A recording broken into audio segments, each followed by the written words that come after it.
మన ప్రభువును మన రక్షకుడైన యేసుక్రీస్తు నామములో మీ అందరికీ నా హృదయపూర్వకమైన శుభాభివందనాలు తెలియజేస్తున్నాను.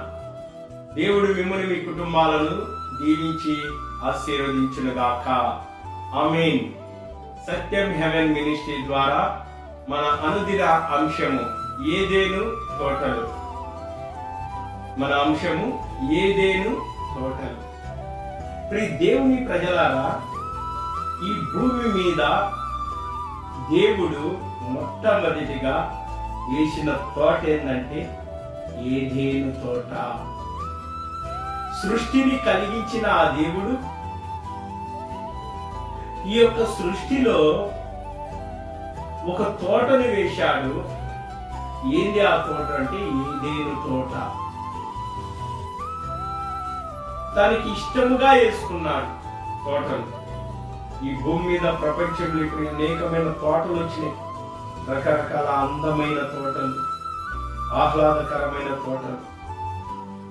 దేవుని ప్రజలారా, మానవుని జ్ఞానంతోనే అనేకమైన తోటలు సంతోషకరమైన, ఆనందకరంగా, ఇష్టంగా వేసుకుంటే ఈ సృష్టిని కలిగించిన దేవుడు వేసిన తోట ఎలా ఉంటుందో ఒక్కసారి ఆలోచిస్తే ఆ అనంత జ్ఞానము కలిగిన దేవుని ప్రజల నేను ఎంతో సంతోషం, ఆనందం వేస్తాం. మంచిది. ఈ ఏదేను తోటలో దేవుడు ఆదామును, హవ్వమును, మొదటి పురుషుడు, మొదటి స్త్రీని ఈ తోటలో పెట్టాడు. ఈ భూమి మీద సమస్త జీవరాశులు ఉన్నాయి, పాకే పురుగులు ఉన్నాయి, ఎగిరే పక్షులు ఉన్నాయి, రకరకాల వృక్షములు, ఈ పర్వతములు అన్నీ ఉన్నాయి. అయితే భూమి మీద ఎవరు లేరంటే మానవ జాతి లేదు, మనుషుల మనుగడ లేదు. ఒకే ఒక్కడు, ఎవరంటే ఆదాము, మొదటి పురుషుడు. మొదటి స్త్రీ హవ్వమ్మ. వీరే ఉన్నారు ఈ భూమి మీద. ఎవరు మనుషులు లేరు, వీరే ఉన్నారు. వీరిద్దరిని ఎవరు చేశారంటే దేవుడు చేశారు. దేవుని ప్రజలారా, మొదటి పురుషుని దేవుడే చేశాడు, మొదటి స్త్రీని దేవుడే చేశాడు. వారిలో నుండే ఈ భూమి మీదకి అంత సంతానం వచ్చింది. దేవుడే పురుషుని స్త్రీని ఇవ్వకపోతే ఈ మానవ జాతి ఎక్కడి నుంచి వస్తుంది? దేవుడే ఈ సృష్టిని ఇవ్వకపోతే మానవ జాతి ఎక్కడి నుంచి వస్తుంది? దేవుడే కదా సమస్తాన్ని ఇచ్చింది. ఆ దేవుని మొదటిగా మనం పెట్టుకోవాలా. తల్లి, తండ్రి, గురువు, దైవం. దైవానికి 4వ స్థానం. దైవమే కదా నీ తల్లిని చేసింది, నీ తండ్రిని చేసింది, నీ గురువుని చేసింది. దైవమే సృష్టించకపోతే, నిర్మించకపోతే ఎక్కడి నుంచి వస్తుంది? ఏదేను తోటలో తెలుసుకోవాలి. మనం సత్యాన్ని మనం తెలుసుకోవాలి. దేవుని ప్రజలారా, దేవుని జనంగమ. ఏదేను తోటలో దేవుడు రకరకాల పళ్ళ వృక్షాలను పెట్టాడు. అయితే తోట మధ్యలో మరి ఒక చెట్టు ఫలాన్ని గురించి ఆజ్ఞించినాడు. మంచి చెడులను తెలివిని ఇచ్చు వృక్ష ఫలమును తినుదినమున, ఆ ఫలాన్ని తినుదినమున ఆదామా, హవ్వమ్మ నిశ్చయముగా మీరు మరణిస్తారు, నిశ్చయముగా మరణిస్తారు. ఇది దేవుని ఆజ్ఞ, సృష్టికర్త అయిన దేవుని ఆజ్ఞ, మానవుని నిర్మించిన దేవుని ఆజ్ఞ. దేవుని ఆజ్ఞ. దేవుని ప్రజలారా, తోట మధ్యలో మరొక చెట్టు ఉంది, జీవవృక్ష ఫలము. జీవవృక్ష ఫలము అది మరి నిరంతరం జీవిస్తానే ఉంటాడు మనిషి. అయితే మంచి చెడులు తెలివిచ్చి వృక్ష ఫలాన్ని తింటే మాత్రము చస్తాడని చెప్పాడు, మరణిస్తాడని చెప్పాడు. దేవుడు ఆజ్ఞ ఇచ్చినాడు. దేవుని నోట నుండి వచ్చిన మాట సత్యం. ఆ మాట సత్యము గనక అది నెరవేరబడతాది. దేవుని నోట నుండి వచ్చిన మాట ఆజ్ఞ. వీరు ఆజ్ఞను పాటించేంత వరకు బ్రతుకుతారు. ఆజ్ఞను పాటించకపోతే మరణిస్తారు. అంటే ఆజ్ఞలో ఏముంది? జీవముంది. ఆజ్ఞను పాటించకపోతే మరణం ఉంది.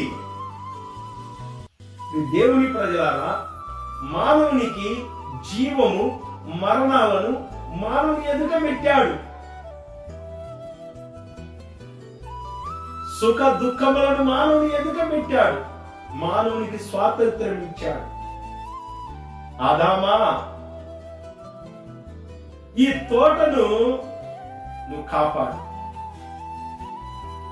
ఈ సృష్టిని ఏలు అధికారం ఇచ్చినాడు. అవన్నీ నీకు లోబడతాయి. ఆదామే వాటికి పేరు పెట్టింది. ప్రతి జంతువుకు పేరు పెట్టింది ఎవరమ్మా? ఏదేను తోటలో ఉన్న ఆదామే. సింహము, ఇది పులి, ఇది గాడిద, ఇది గుర్రము అని నేను చెప్పుకుంటున్నామంటే ఆ పేర్లు ఎవరు పెట్టారు? మొట్టమొదటగా ఆదాము పెట్టినాడు. దేవుడు ఎంత అధికారం ఇచ్చినాడు చూడు. ఆజ్ఞించాడు. తోటలో మంచి చెడులు వృక్ష ఫలాన్ని తింటే నిశ్చయముగా మరణిస్తావు ఆదామా. ఆజ్ఞించినట్టు దేవుని ప్రజలు. అయితే ఆదాము అవ్వమ్మలు కొంత కాలము బాగా ఉన్నారు. దేవుడు ఆజ్ఞించిన సేద్యపరచమన్నాడు. సేదపరచమన్నాడు. సంతోషంగా ఉండమన్నాడు. ఆనందంగా ఉండమన్నాడు. దేవుడు కూడా వారి యొద్దకు వచ్చేవాడు. దేవునితో సహవాసం ఉంది. దేవుని ప్రత్యక్షత వారికి ఉంది. అయితే ఆదాము అవ్వమ్మలు మరి దేవుని ఆజ్ఞను పాటిస్తూ వచ్చినారు.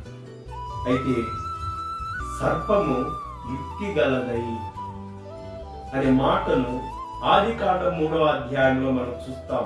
మొదటి వచనంలో ఈ సర్పము ఎవరి దగ్గరికి వచ్చింది అంటే అవ్వమ్మ కాడికి వచ్చింది.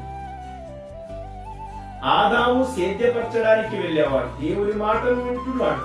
ఆ పండుని తినొద్దంటే ఆదాము తినలేదు, అవ్వమ్మ తినలేదు. దేవుని ఆజ్ఞను పాటిస్తున్నారు కాబట్టి జీవంతో ఉన్నారు. వాళ్ళలో జీవము సమృద్ధిగా ఉంది. కాబట్టి ఆ జీవం ఏం చేస్తుందంటే దేవునితో సంబంధాన్ని కలిపింది, దేవునితో సహవాసాన్ని కలిపింది. దేవుని ప్రేమను కలిగి ఉండడానికి, దేవుని ప్రత్యక్షతను, దేవుని స్వరమును వినడానికి ఆ జీవము, ఆ ఆజ్ఞ దీపములాగా వెలుగుతూ పనిచేసింది. అంటే వాళ్ళు వెలుగుతున్నారు, ఆజ్ఞను పాటించినారు కాబట్టి వెలుగుతూ ఉన్నారు. ఈ దేవుని ప్రజలారా గమనించండి. ఆదాము అవ్వమ్మలకు దేవుడు ప్రయాస పెట్టాడు? ప్రయాస పెట్టలేదు. వాళ్ళకు చెమట ఏమైనా వచ్చిందా? సేద్యం చేస్తే రాలేదే. మంచి జీవితాన్ని ఇచ్చినాడు ఆదాము అవ్వలు. తన పోలికలు, తన స్వరూపములు నరులను చేయుదుమాని దేవుడు స్త్రీని పురుషుని నిర్మాణం చేసినాడు. తన హస్తములతో చేసినాడు. సృష్టిని నోటి మాట ద్వారా చేస్తే ఆదాము అవ్వను తన హస్తములతో చేసినాడు. అందుకే చూడుము నా అరచేతుల్లో నేను చెక్కుకొని ఉన్నానంటాడు. కాబట్టి దేవుని ప్రేమ ఏదైనా తోటను గురించి ఈ పార్ట్ 1 మీరు చూస్తున్నారు. పార్ట్ 2 మరలా నేను విడుదల చేస్తాను. మరి ఆధ్యాత్మికమైన సంగతులు ఏదైనా తోటలు అనేకం ఉన్నాయి. మనం ఈ వీటిని తెలుసుకోగలిగితే దేవుని యొక్క సంకల్పాన్ని, దేవుని చిత్తాన్ని, ఆ యొక్క నిత్య జీవాన్ని మనం అర్థం చేసుకోగలుగుతాం, ఆశీర్వదింపబడతాం, దీవించబడతాం. దేవుడు ఈ మాటలను దీవించి ఆశీర్వదించును గాక. ఆమేన్. అందరికీ వందనాలు.